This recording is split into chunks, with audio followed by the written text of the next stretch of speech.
Welcome to the Budo Bite mini podcast, your essential guide to the fascinating world of Japanese Budo, culture and philosophy. I'm Alex Bennett, a long-time martial arts practitioner, researcher and writer based in Kyoto, Japan, with decades of experience training, teaching and navigating the rich complexities of Budo.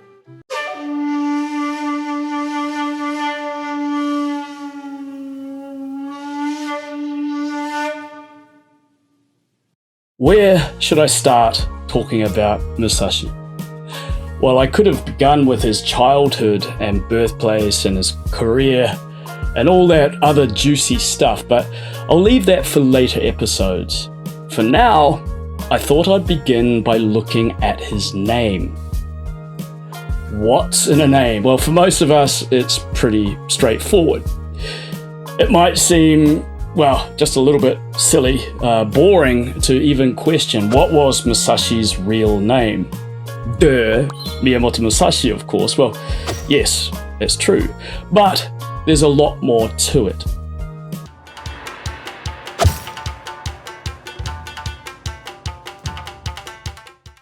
For Miyamoto Musashi, the most famous samurai in history, his name was anything but simple. The names of Miyamoto Musashi, one of Japan's most renowned strategists and artist and philosopher, were many. His surnames, for example, shifted from Tahara to Shinmen to Miyamoto, then back to Shinmen. His common names from Bennosuke to Musashi. He also had given names Yoshitsune, possibly Yoshikaru, Genshin, sometimes read as Harunobu, along with his Buddhist name Niten Doraku. Literary names and seals were a mixture of all of the above. And in the novel, the boy Musashi is known as Takezo, which is another way of reading the kanji for Musashi. But this one aside, he almost wore names like masks, each one revealing a different face or aspiration to the world. But from the 13th century onwards, samurai families often distinguished themselves by using the name of their residence as a surname. On top of that, a warrior would usually go through several names in a lifetime, changing with age, rank, or even through adoption or marriage, and would often be given a Buddhist name if they became a priest later on or after death. So this makes following individuals in the historical record really tricky at times. The same person would typically be known by one name as a child, another as a young adult or retainer, a different one upon gaining a title in retirement, and then yet another when taking vows. So even their ages actually are hard to pin down as well. In pre-modern Japan, the system of kazoedoshi counted a person as 1 year old at birth and then added another year at each New Year's Day, regardless of the actual birthday. Other records, however, use the system of mannende, which began at 0 and advanced only on a person's birthday. So, depending on which method was applied, the same individual might appear a year or even 2 years older in different sources. Anyway, back to names.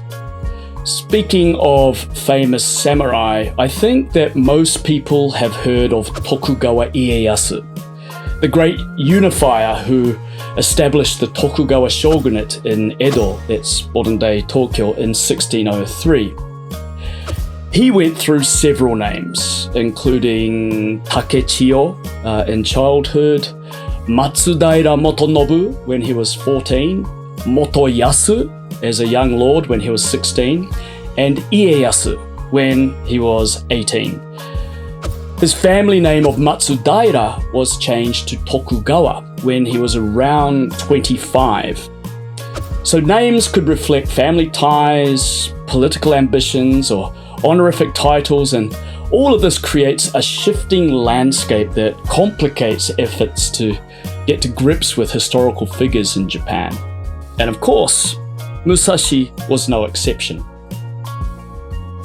family stories passed down by his adopted son Iori and his descendants say he was born in 1582 into the Tahara family in Harima, what we now call Hyogo Prefecture. Now, most people say 1584, but I agree with the 1582 thesis for reasons which I'll explain in future podcasts. Anyway, 1582 was the year of the Honnoji incident when Oda Nobunaga was betrayed by his general Akechi Mitsuhide and forced to commit suicide in Kyoto. Now, when Musashi was about 9, he was adopted by a man named Miyamoto Muni of the Shinmen clan in Mimasaka, which is present-day Okayama Prefecture.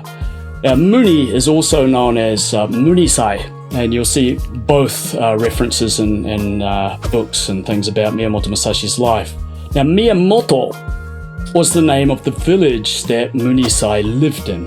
In 1591, when Hideyoshi laid down strict rules dividing warriors from farmers, the Tahara, having fought against Oda forces, was being punished by Hideyoshi by being reclassified as peasants. Now, the Tahara family gave our Musashi, their second son, to Shinmen Munisai, so he could be raised as a warrior. According to Shinmen family records, Munisai had proved himself in battle and earned the right to use the Shinmen name of his lord's house. As a child, Musashi was called Ben-nosuke. Later in his adult life, his formal name was Miyamoto Musashi Genshin, though those same characters for Genshin can also be read as Harunobu. We don't know for sure why he took the name Genshin, but all the signs in terms of the kanji used perhaps point to a nod toward the famous warlord Takeda Shingen, whose own childhood name was also Harunobu, though written with different kanji. Also, Genshin is in fact the reverse reading of Shingen, which adds another layer to the possible connection. Now, it's total conjecture here, but this may even have been meant as a poke in the eye to Oda Nobunaga and his allies, such as Hideyoshi, since Takeda Shingen was one of their most formidable foes. What I mean is, perhaps it was an act of defiance for the Tahara family having had their warrior status revoked by Hideyoshi. It's a stretch, but I have to admit I kind of like this idea because way back in the day, my master's thesis was actually about the military philosophy of Takeda Shingen. So the connection has always felt especially interesting to me. Anyway, in his earliest known text, the Heidokyo, which he wrote around about 1605, Musashi went with a rather grand title, Miyamoto Musashi no Kami Fujiwara Yoshitsune. That's a bit of a mouthful, but the kanji are up here on the screen. Miyamoto Musashi no Kami Fujiwara Yoshitsune. Now, the Miyamoto part came from the village where he grew up. Musashi was not taken because he hailed from the very famous Musashi province, but because he styled himself Musashi no Kami.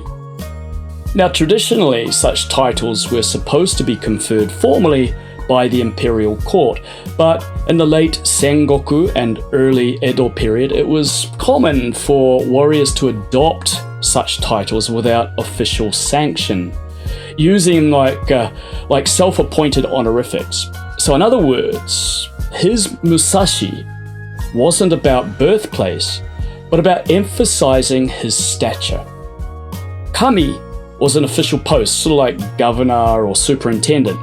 So the long form of his name, as he signed off in his first written text, reads as Fujiwara Yoshitsune, superintendent of the region of Musashi.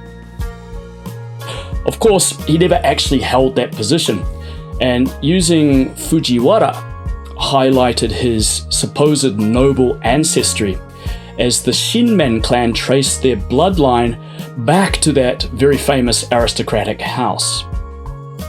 As for Yoshitsune, it's most likely a pen name chosen to borrow the aura of the legendary warrior Minamoto Yoshitsune. Something like borrowing the shine of a famous hero's name to boost your own reputation. I guess it's sort of like the way an entertainer might adopt a flashy screen name. Interestingly, there's even a copy of Heidokyo where the final character differs, reading as Yoshikaru, or some people read it as Yoshitsugu instead of Yoshitsune. Now, that tiny slip of the brush was arguably a transcription error, but it shows how easily names could get bent out of shape in the historical record. Maybe one cup of sake too many. And besides, they didn't have spell checkers back then either. To complicate things further, he pops up as Miyamoto Masana in a really well-known book called the Honcho Buge Shoden, which may have been another swordsman entirely. In the same work, Shinmen is even misread as Nimi. So it's no wonder historians get headaches. We can't be 100% sure that this is even our Musashi. So one theory suggests that Miyamoto Musashi was less a single man and more a kind of franchise. Several swordsmen bearing that same name may have actually preceded our Musashi. And related to this, the Enmei-ryu school of swordsmanship, often attributed to Musashi, was in fact founded earlier by someone else. Well, Musashi did create his own school, also called Enmei-ryu, in 1605 after defeating the Yoshioka clan in Kyoto, but it was undoubtedly inspired by that earlier tradition. The story goes that Minamoto Yoshitsune learned martial secrets from the Tengu, those long-nosed, winged, goblin-like creatures of folklore, and passed them on to the monks at Kyoto's Kuramadera temple. Now, those monks established the so-called Kyo Hachiryu, the 8 schools of Kyoto, which were often compared with the Kashima Shichiryu. That's the 7 schools of Kashima, linked to the eastern provinces. You may have heard of the Kashima Shrine, for example. Now, among the Kuramadera monks, Junjobo Chogen created the Enmei-ryu. The Okamoto family became guardians of the style and taught it to warriors of the Shinmen and Hirao clans. Now, early practitioners, according to some scholars in Japan, included men calling themselves Miyamoto Musashi. Later generations also used variations of the name. Musashi Masana, Musashi no Kami Yoshimoto, Musashi no Kami Masakatsu. In other words, Miyamoto Musashi might have been more brand than birthright. Munisai's own school, Tori-ryu, may have been rooted in Enmei-ryu given his connection to the Shinmen.